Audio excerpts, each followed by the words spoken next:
It's pretty obvious you're so conscious of your massive unit tit when you're trying to hide it. I'm trying to contain it. It just brings more attention to it. Yeah. It's like the Batman, the animated series action, where it's just like one unified fucking peck. Man, I can't move that tit, though. Bat tit. You're straight up Mabeling over there. Anyway, viscera tits aside, we saw something horrifying today, and that's Street Fighter: The Legend of Chun-Li. No, we saw a little flick. Mm-hmm. I like to call it a Dawn. Okay. And it's a movie we saw. That's a good intro. This is what happens when you don't script anything. Yeah. Shit. Anyway, no, we saw Zack Snyder's, I guess you could call it a remake of George Romero's classic, seminal classic, to a classic, Night of the Living Dead, and it was called Dawn of the Dead back then. It was called Dawn of the Dead when Zack Snyder made it. Yeah. And the mere idea that someone would have the balls, nay, the gumption, to try to remake a classic, brought fans of horror, which, let's face it, fans of horror can be complete assholes sometimes. I'm proud to say that I'm not your standard fan of horror. Yeah, you're not going to be sucking off raw-head Rex. Yeah, I'm not going to be sucking off raw-head Rex. I'm not going to be frothing at the mouth in anger at the idea of a remake. Sometimes stuff, it's okay if you remake it. It's fine. And if it's not, fine. It didn't work. Next. Yeah. It's truly horrifying, though. Yeah. It's a big old tit. It is pretty bad. It's not good. No, man, but when it was announced that this thing was going to get remade, the slavering masses became ravenous like a zombie at the very idea. It was kind of quenched, though, a little bit, that fire, when it was, when it became obvious that James Gunn was involved in writing the thing. And of course, James Gunn is beloved figure in the genre. Well, really in the film world. Yeah. So what is this yeah-ing? Not even the, what? It's just like robotic insert Yeah. Could be a Rob Zombie. Yeah. Hey, man, I'm not even noticed it. Now you're going to be super conscious of it? Yeah. Like my tit. Yeahs and tits. That's what you're known for. Yeah. Hashtag yeah tit. Yeah, dude, I can't stop. Anyway, the movie comes out, and a lot of people have to, kind of swallow their words, because it was generally well received, even among the horror crowd. And that's saying a lot, because it was pretty much a mainstream success. Indeed. One could say that this movie kind of upped the ante on big scale zombie horror, whereas like a movie like 28 Days Later kind of ramped up the zombie genre again. This movie said, hey, look, we could do it big, and it doesn't have to always be small. Like it usually was with horror. It's always been a small budget venture. This movie kind of put the budget out there a lot. Even though it itself didn't have a monstrously large budget, it just did a lot to give the idea of a bigger scale. And I think it achieved that quite well, and I think people appreciated that, and I think that's why this movie is probably the one movie that a lot of people, even though they hate, quote-unquote, Zack Snyder, they're like, oh, but that one's good. Yeah. Or at worst, they'll be like, that was pretty good, man. I enjoyed it. But really at home, they're like, yeah, I kind of like some of those movies. I'm just too embarrassed to say it because everybody will ran against me. Well, fuck that. We like Snyder here. Yeah. And we're willing to admit when he makes a shitty movie, but I haven't seen one so far. Granted, I haven't seen The Guardians of Ga'Hoole, so I don't know how that goes. And the upcoming Ain classic might be a misstep. Sucks Ain, says the New York Times. We did, however, see this movie, and it's been a while since I saw it. It's been like, maybe over 10 years since I saw it. Yeah. So, same for you, I take it? I saw it theatrically and once when you got it, so it's been like 15 years. It's been a while. So, we revisited, and we're going to talk about it, see how it held up. What's your impression, having just seen it? Does it still hold up? I still like it, yeah. Is that an enthusiastic I still like it, or is that it's pretty good, but it could use some work? I do think some of the stuff I remember being badass wasn't as cool as I remembered, but I still really enjoyed it. Yeah, I think it's a movie that still holds up quite well. And for all the people that say this is the best he's ever done, I think this is kind of like his least good movie. Again, I haven't seen The Guardians of Ga'Hoole, so all you fucking owl fans or haters, chill out. I haven't seen that one. But that's not saying that's a bad thing. You know what I'm saying? It's just, I think this is one of his lesser efforts. I think it was a fucking fantastic start, to come onto the scene like that. He definitely hadn't developed his style yet. Yeah, a lot of the renowned Snyderisms, visually speaking, aren't here, but some are, and yeah. Some stuff that he usually touches upon is there. So if you're averse to his Snyderisms, then yeah, this probably be the movie for you to enjoy. Unless again the Owl movie is like lacking all Snyderisms. Last I saw, it was like 95% slow mo in the rain. So massive owl action. Yeah. But anyway, yeah, man, I myself still enjoyed it quite a bit. I like it. I think it still holds up. Surprisingly, I thought some stuff wasn't gonna hold up at all, and I thought some stuff was actually better than I remembered it. I always liked the movie. Don't get me wrong, but it never touched the original for me. It still doesn't. By the way, it still doesn't. The original's still the Dawn of the Dead. But I'm glad to say that it's still one that I could say I like that, and it can wear that name proudly. It's its own thing, and yet it pays homage to the original in a distinct way, which is good. That's what you want. That or a movie that's as good, if not better. So this is great alternative, I guess, if you want to see it. Or you could just see it in another fucking circumstance that happens in the dead world of Romero. Whatever you want, true. It works. So we're going to talk about the pros and cons here. First pro for me is that beginning, man. Really that beginning and that end. This movie achieves that idea of scale and scope with its beginning and with its ending. Whereas the middle is really where it most goes back to its roots of the original. The beginning and the ending really do their own thing and really, really paints a picture of something big happening, And really, if you really sit and think about it, it's all done with suggestions and ideas and a few visual master strokes here and there. Really, they used their budget wisely to create that illusion of world-encompassing zombie madness. And I think it does it well and looks really good. So, big pro for me there. Give me one of your pros there. Ving. Ving Rhames. Ving, we're Ving fans. We've established that. We like the Ving things. Especially when he's naked in showers dancing. I mean, that's the best Ving. So to see Ving be the cool black guy in a Dawn of the Dead remake is pretty rad. Yeah. I mean, what else can you say? Old Vingy does his thingy. Yeah, he does. And I like it. He's just a badass, man. And he's possibly the most relatable character. I guess with the exception of what's his name? The Best Buy TV salesman guy. Forgot his name, man. Rip off Neil Blomkamp guy. Yeah. Yeah, he's the most relatable character. He has an objective. He has a point for being there or not being there, and he's fucking being Rhames. Yeah, he is. So that's all you need to know. That being said, the shoddy. Yeah. That being said, I'll give a kudos to the rest of the cast. They had a large.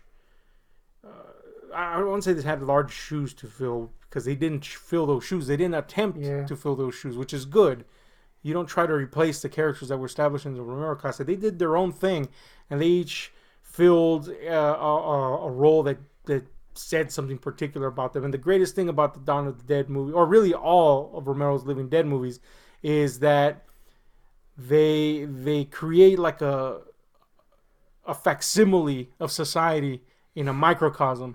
And that movie does that, after the introduction, we're given like a kind of like a Cliff's Notes version, because Dawn of the Dead, the original one, is so long, that we're getting kind of a Cliff's Notes version. The balance of power, the idea of who's in control and what tensions might arise, what decisions have to be made, and it's spread over a wide swath of characters, so we kind of get a taste of all varieties. The movie never delves into the intense, dramatic levels that the original Dawn does, but this is not really aiming to be that movie. This is a lot more action-oriented, while still giving you a lot of these character types that you can play with, sympathize with, hate, and, at times, kind of like cheer at the redemptive qualities, like the security guard that was a complete asshole at the beginning. It's kind of like a badass by the end.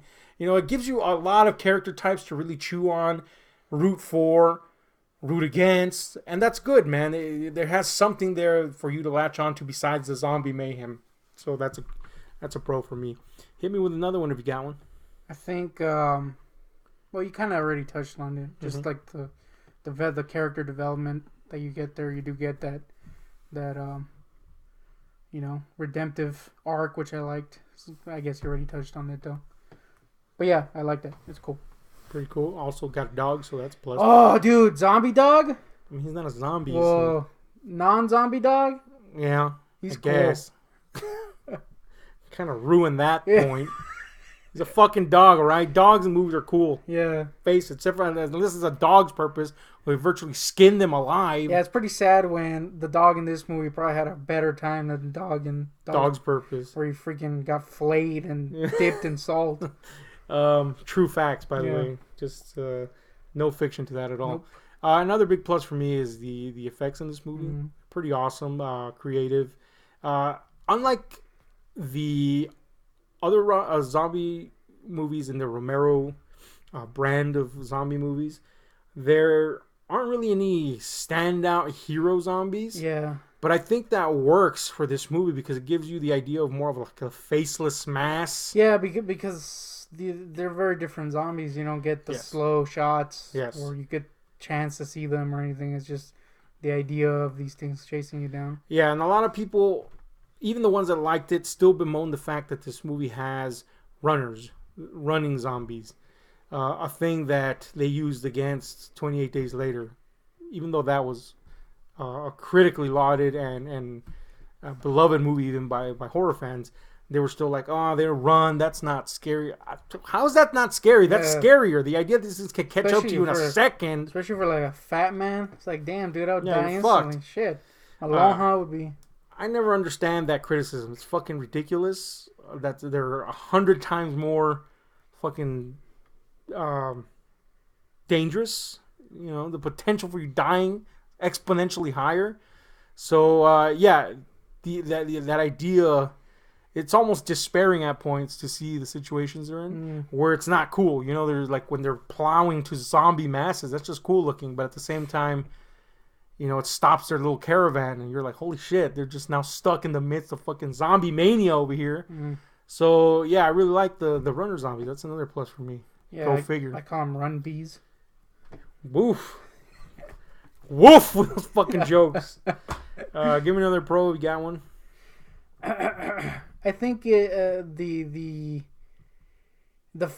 just the fact that it doesn't try to be Dawn of the Dead is cool. It's its own thing. That's the biggest thing for me is that it knows it's not gonna live up to that, so it just kind of gives you an action movie. Yeah, really, it uses the bare bones structure of it. People going to a mall. Yeah, that's pretty much it. To hole up, and the relationships that strike there, and then the rest just kind of goes on its own thing, and it introduces elements that maybe weren't so focused on, like humor. There's a lot of humor in this movie. Dark though it may be at times. And although there's humor in Dawn of the Dead. Yeah, like we got this by the ass line. Yeah. Classic line. Classic line. Yeah, here it's a more direct approach to the humor. And so it did that in its own unique way. Again, it just used that basic structure to really mount a different style of movie. And for that reason, it stands out on its own. It didn't try too hard to beat the movie. Yeah. And because of that, it created its own distinct ass sprint on the chair as I'm doing right now. Stinky. Farted is what I'm getting at. And felt kind of wet. Anyway. I think I just want to throw a quick all other plus. Woo. Jesus Christ, what the fuck, man? Yeah, usually when you get remakes... You're sounding like you just watched this copy of Street Fighter. My brain melted. Usually when you get remakes, a lot of the time you get really freaking corny cameos or callbacks to the original. I think the cameos in this were pretty great. Mainly because they weren't like, oh, look, it's that guy from that movie or that guy, you know. They're just there, and it's cool. So that's my plus, my final plus. Yeah, like a I just kind of petered off. And, you weren't picking up on it, so I was just like, that was cool, right? And you're like, yeah, that's a thing. I was waiting for the elaboration. Got none. Well, you get Tom Savini, it's pretty rad. You get Ken Foree, and that's pretty rad. Yeah, Ken Foree is probably... It's kind of a spooky... Yeah, it touched upon the different points of views to the zombie apocalypse. And Ken Foree, they use that as a vehicle to touch upon the idea of kind of like a spiritual apocalyptic angle to what's going on. And the way he delivered one of the most iconic lines in movie history, in horror movie history, it comes off as completely eerie and bone-chilling, which is pretty cool because, again, moments like that kind of offset the high-speed, high-octane nature of the movie. And there's moments like that throughout, where there's kind of like a serious drawback or, just at the end. There's a good example. At the end, our main character basically is fucked. He's dead. You've come to care for this guy. But he's dead. He's dead, man. So that's a thing. So it does have moments like that, where it kind of takes you back and makes you realize, hey, these are people. Despite how exciting and cool looking these situations might be. I think one of my favorite things in the movie is the little relationship they have with the guy in the gun store. Yeah. There's a guy in the gun store across the street. Their relationship is limited to whiteboard communication. And yeah, man, a great subplot, great little through line, and it's kind of devastating to see him. You don't really see him croak, but to know that he's dead. The entire scene, just the fact that it was so effective without even seeing it was pretty cool. And of course, they pull it off through the reactions of people, namely being fucking Rains. Yeah. Especially him being a character that's so insulated, in his emotion. To see that it affected him, and then that feeding into him finally asking for help at the end when his vehicle crashes. Now, this is a guy that said "fuck y'all" at the beginning of the movie. This is what I'm saying. There's a lot of little subtle character moments that you wouldn't notice otherwise, unless you go and revisit the movie. You know what I'm saying? Because yes, the action and the crazy situation, the visuals do take a front seat, but it's often the case with with Zack Snyder movies. Yes, they look awesome. There are these big scale things, but people forget that there's something there beside it. Zack Snyder's accompanying it. He's a smart guy. Yeah. And people... I would also like to say that a lot of the situations here, with the characters and decisions they had to make, sometimes they have to kill people that don't have, for the better... for the betterment of their survival. For their continued survival. That type of situation was brought back in the film that he produced, which we've talked about in the previous channel, I believe, the Belko Experiment. There's a lot of similarities to that that he revisited, but that doesn't get to that level of psychological breakdown here. But just something I noticed this go around, like, oh wow, this is something he revisited. James Gunn, right? Yes, I'm sorry. So that was pretty cool to see. But anyway. You got any more pros there? No, that was it. All right, let's move on to the cons here. Con number 1, the baby scene. This didn't work for me then. Yeah. And although it doesn't destroy the movie, it's still like we could have done without the baby scene. I think it was... Can we not have the baby scene? It was less crappy than I remembered it. Mm-hmm. But it was still... really what killed it for me was the baby thing. Yeah. That was lame. Yeah. But... it was an interesting subplot, but yeah, it was kind of unnecessary. The thing is, I could see this film working on the page the way James Gunn would have directed it. The way Zack Snyder directs, this scene doesn't work. It doesn't destroy the movie, don't get me wrong. It's a really brief scene. Yeah. It really works up to the moment that happened, And yeah, I think it has to do, like you say, with the almost robust nature of the fucking zombie kid. Suddenly. Yeah, versus something a lot more tragic approach to that would have been better. Yeah. It could still be a zombie. It's just, did it have to straight out, Yeah. I remember watching this in the theater and dreading the idea that this fucking kid was going to be flying. Yeah, would zip around or crawl around, dreading that. And again, knowing that Gunn wrote it, I was like, that could happen. Yeah. Oh God, I was dreading it because I had liked the movie up to that point. So that's a con. You know, it doesn't destroy the movie. I still think that scene could have been done without. But anyway, hit me with another one if you got one. I have a con that I noticed. I don't know if you noticed it, but I sure should notice it. In the horde of zombies at one point, there's a zombie that's going like this. And I was like, that's got to be the worst zombie walk I've seen in my entire freaking life. What is this shit? Where your moth? I don't know, man. That lead zombie from Children of the Living Dead, not related. Well, it is related to the Romero series unofficially, but Romero didn't do shit with it. Yeah, it's walking like this. That's a good point. Might be worse than this, but yeah, that's terrible. Moth nitpick, I would say, considering there's 10 gillion moth people. zombie though. Okay, another a serious a serious hey, moth zombie is a serious complaint. A serious con for me would be I do feel this movie should have ended with the blackout. I don't think they should have showed the scenes with them it's a credit sequence, but nonetheless, I don't think they should have showed the scenes where they get to the island and basically they end up dying anyway. I think that was a step too far. I don't think in terms of like, oh fuck, too graphic. No, not at all. In fact, the movie's pretty tame in comparison to what we've seen since then. But I'm talking in terms of like, we just saw these characters go through a form of hell here. Can we have that one respite?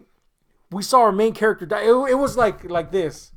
Like, Thomas Jane's character dies at the end of the Mist. He shoots himself. It's a tragic sequence that kicked everybody in the nuts. And it's a love or hate sequence for a lot of people for that movie. We love it. It's tragic as fuck. You mean shoots his family? Yeah, I'm sorry. Shoots his family. It's tragic as fuck. But we love it. Mm. It's if that had happened and then he shot himself afterwards anyway.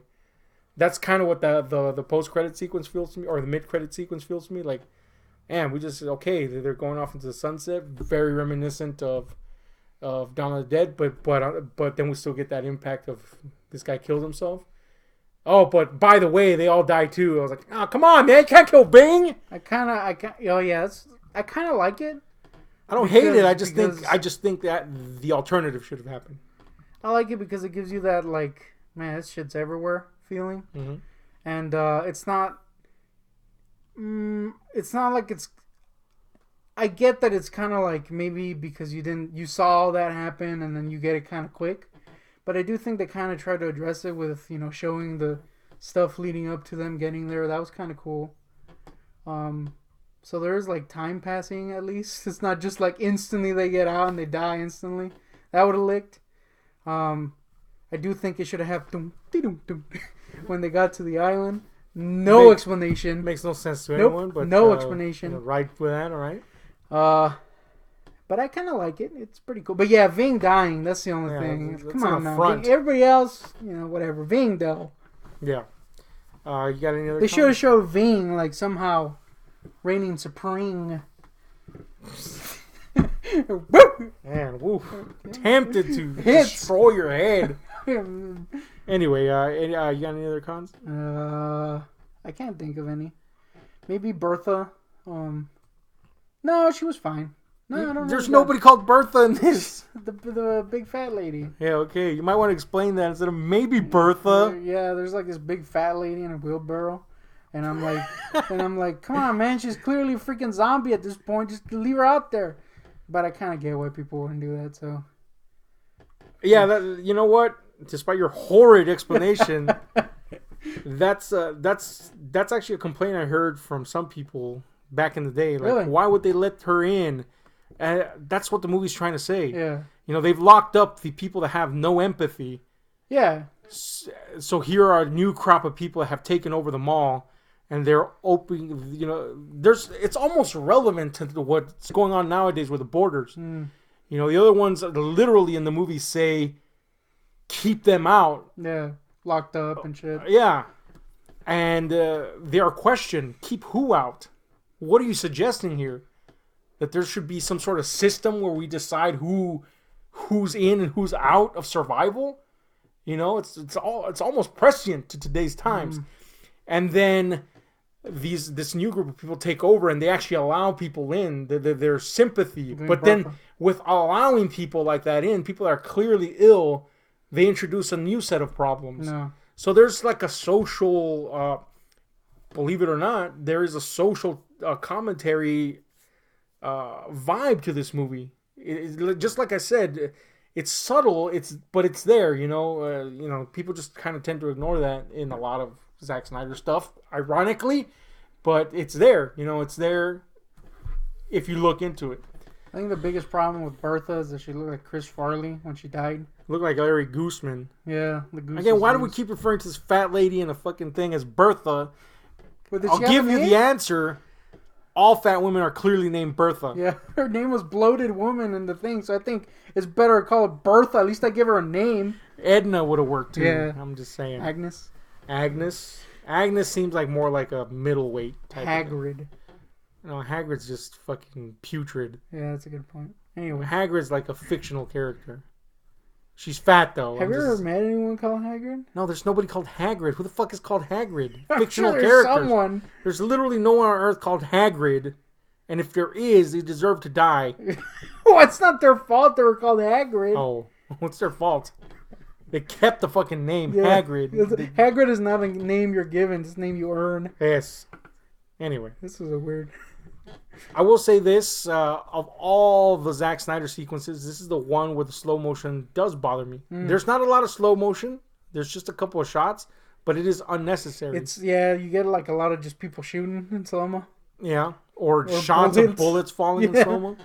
In all the other Zack Snyder movies, look, say what you want to say, but people like to see cool shit happen. Yeah. And he's pretty good at showing you cool shit happening. And slow-mo kind of like allows you to take in every detail. Slow-mo, it's freaking used everywhere. It's just when he uses it. Yeah, all of a sudden it's a fucking problem when he uses it. But anyway, here, though very rarely used, you're like, did we really need a slow-mo shot? It's like a chick like putting weird. out a cigarette in slow-mo. Yeah. You're like, all right, that was weird. So that was kind of weird. But anyway. Biggest con, it doesn't have the classic ring, ding, ding, ding, ding, theme. Again, worst explanation ever. Yeah, people will know if they're Dawn of the Dead fans. Yeah, I felt there was one moment where they could have used that. Yeah. But also, I kind of appreciate that they didn't. Yeah. The homages were merely story integrated. True. There was no like wink wink, nudge nudge moments, or I guess nudge nudge wink wink moments, where like check this out. So I kind of appreciated that. Though it would have been cool. Yeah. In that the song is not cool kind of way. Yeah. Anyway, so this is a movie song. Yeah. And surprisingly still enjoyed. Let's give you your final thoughts and a little score there. Scale of 1 through 10. I think it's pretty great. I do think it is probably his weakest movie. But that's just because he clearly evolved as a director. I am excited for his new zombie movie now that re-seeing this lived up to the coolness that I had laid out in my mind. So that's pretty rad. Except for Hagrid, apparently. And Hagrid. And Batista's going to be in this, so I'm sure he'll fall. Mm-hmm. Anyway, pretty rad. I like it. I'll give it like an 8. Yeah, I'll give it like a 7.5. It's a pretty good movie, man. Still holds up quite. It's a blast to watch. Mm-hmm. Lots of cool zombie action. Dogs. Surprisingly well thought out characters that you actually get attached to. Despite there being many of them. And, you can't go wrong with a zombie movie that just gets it right. That's just it. There's almost a formula to zombie movies. This one, despite honoring that formula, it takes its own little steps and strides. So I really appreciated that. And, it's again, it's a fun fest. All right. And again, I stress, the subtleties that are there, that are still present there in the script about what it says, that's really what stood out the most for me this second go around, This was literally a movie that every time I watched, it's not that I didn't see those things there, it's that I appreciated the other things more than those things. This go round, I appreciated that more than, the stuff that I used to before, which was usually the zombie action. The character stuff, the subtle touches that still say something about society and people, they really stuck out this time, and I was like, huh, you know what? That deserves some big ass kudos because it is there, in its own distinct fashion and way. So yeah. Anyway, check out this movie if you haven't seen it. It's probably the only non-Romero zombie movie that's related to the Romero-verse that you should watch. Because there's a lot of them, believe it or not. There's like 10,000 Day of the Deads. Yeah. Only one worth watching is the Romero one. There's literally 10,000 Day of the Deads. Yep, one recent. There's 10 million Night of the Living Dead versions. Yep. Only one worth watching is the Romero one. The remake's kind of cool. Oh, yeah, that's true. I'm tripping here. Tom Savini directed a remake. But you know what? George Romero wrote it, so it counts. Would you count this Dawn of the Dead remake as a sequel to the Night of the Living Dead remake? I mean, not really. Maybe. You know what I really saw this Dawn of the Dead remake as? Like the first part, because it really shows from a certain perspective, mind you. It shows the beginning of the chaos. That's true. Again, keeping in the tradition, it doesn't give you a direct reason to the chaos, so that's good. Unlike that Day of the Dead version 10 million, which tried to explain and fucking sucked. Bloodline, stay away from Day of the Dead Bloodline. It sucks. But anyway, yeah, I kind of saw it like as a part one, and since this came out pretty close to when Land of the Dead came out, I kind of like to put those two movies together. Like Land of the Dead to me just takes a little bit place a little bit after it in my mind, You do get that zombie. It looks like the one in Land of the Dead. Like it's his headshot. Oh yeah, that's true. So that's a totally irrelevant point. Just brought it up. Yeah, just brought it up for no good goddamn reason. You know why? Because I bring the good inputs. That's the new shirt. That's the shirt. Woo! I bring the good inputs. That's the reason we don't have shirts. Yeah. I bring the good inputs. I need new shirts. Look at this shit. Yeah, Dirty in my a-hole. They accentuate the man tit. But anyway, yeah, man. Don't know what I was saying because of that interruption, but the point is that's how I see it. Yeah. And that's the thing that happened because this is the video ending. I bring the good input.